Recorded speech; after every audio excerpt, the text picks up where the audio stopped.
All right, good evening, students. All good things come in threes, and I'm also experimenting with how to get the best audio quality. So, I'm trying out a different headset. Anyways, yeah, as I was saying, all good things come in threes, so I've got one more story to share with you and upload today.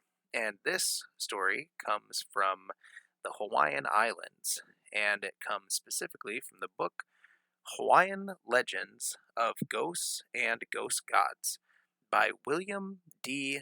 Westervelt.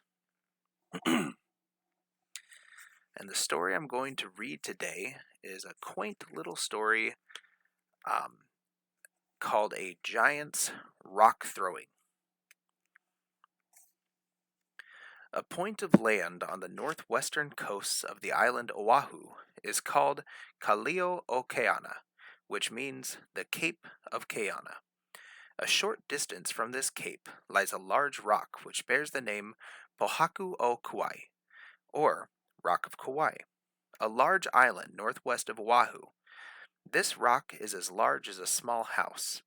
There is an interesting legend told on the island of Oahu, which explains why these names have, for generations, been fastened to the cape and to the rock. A long time ago, there lived on Kauai a man of wonderful power, Haupu. When he was born, the signs of a demi-god were over the house of his birth. Lightning flashed through the skies, and thunder reverberated, a rare event in the Hawaiian Islands, and supposed to be connected with the birth or death of some very unusual occurrence in the life of a chief. Mighty floods of rain fell and poured in torrents down the mountainsides, carrying the red iron soil into the valleys in such quantities that the rapids and the waterfalls became the color of blood. The natives called this a blood rain.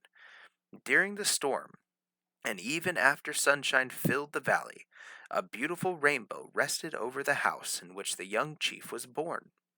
This rainbow was thought to come from the miraculous powers of the newborn child, shining out from him instead of from the sunlight around him.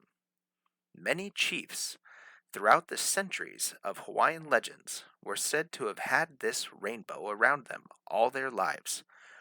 Haupu, while a child, was very powerful, and after he grew up was widely known as a great warrior.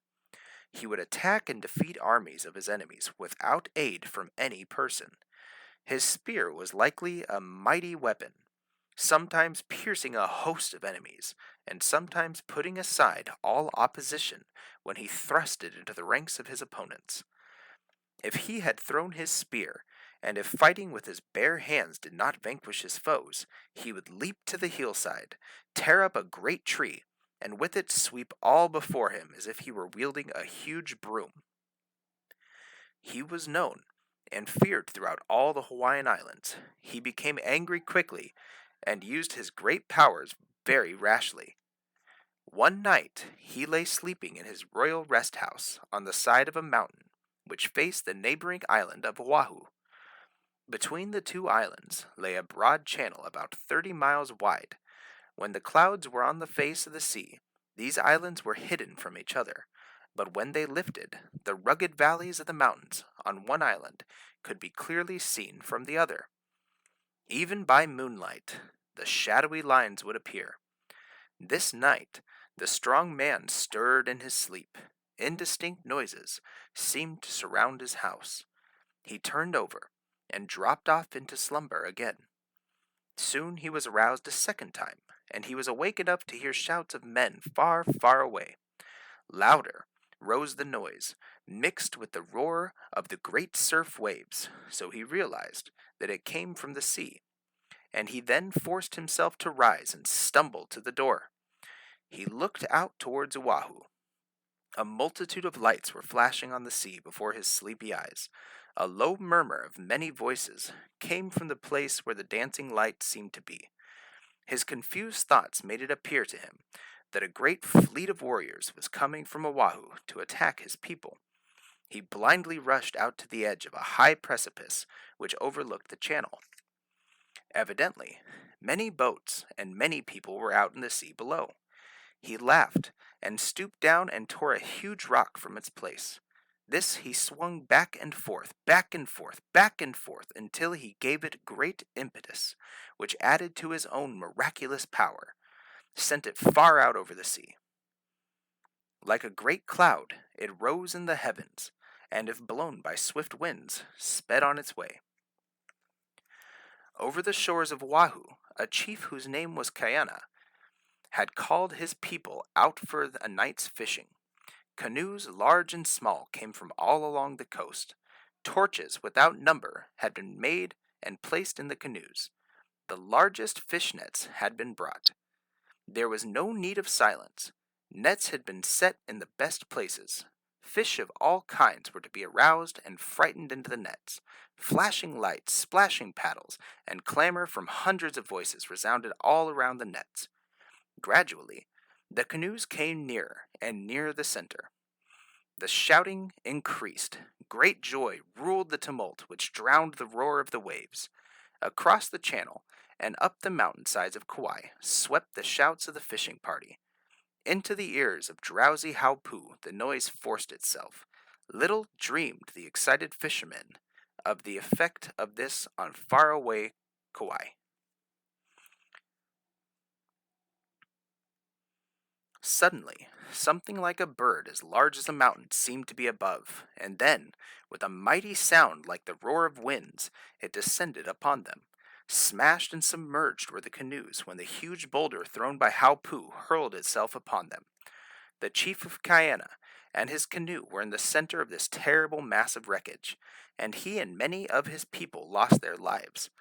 The waves swept sand upon the shore, until, in time, a long point of land was formed.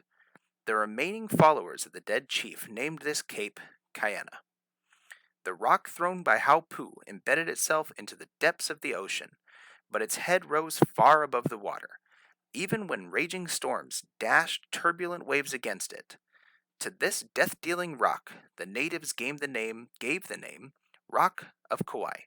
Thus, for generations has the deed of the man of giant force been remembered on Oahu, and so have a cape and a rock received their names. So this was an interesting little story, and not a lot of people are familiar with Greek mythology, Norse mythology, but it's important to think about how the oral tradition really existed for almost every culture around the world, including more isolated cultures like those of the Hawaiians and ancient Hawaiians and the cultures that preceded them. And this was their way of explaining how a massive rock that might have seemed out of place given the landscape of the islands could have come to have existed, because they didn't really have sciences surrounding erosion and rockfall and things of that nature like we do today. At least that's my thoughts on this book, that story. So I hope you all enjoyed that. In my profile picture here on YouTube, I've uploaded a photograph with me and an awful good deal of some of my mythology texts that I could read to you from. So if anything catches your eye, or if you have a particular story that you want to hear, please let me know in the comments. Send me a message. If you are one of my students, then you absolutely know how to get a hold of me. And that's all I've got for you. Okay, stay safe, stay healthy, stay happy, and stay in the pursuit of knowledge. Have a good night.